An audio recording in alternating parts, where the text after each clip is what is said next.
Hi, how's it going? You're watching HC Fitness. I'm just going to take you through how to perform plyo push-ups.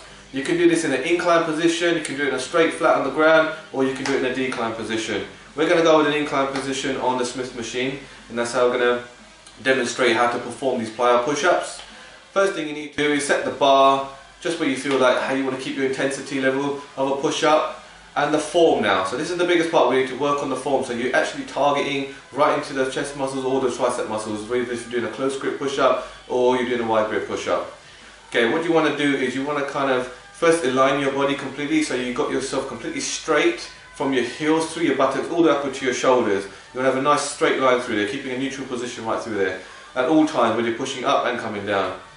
Okay, secondly, then you need to place your hand placement and your alignment. So you want to make sure that your hands ain't too far in front of you. You want to make sure that you've got your hands just in between your armpit shoulders, just slightly beneath your shoulders, but around your upper chest. And that's going to focus directly into those chest muscles, and if you're working those tricep muscles. You can perform these in different variations if you want. You can either perform just plyo push-ups, or you can take yourself into plyo push-ups and then change your hand placement, so you're targeting different sections of the muscles. So you're hitting other portions of your chest as well as targeting your triceps the closer you come in. So this is how you perform the plyo push-ups. For more exercise videos and workout videos, please visit hcfitness.co.uk. Thank you for watching. Take care. Bye bye.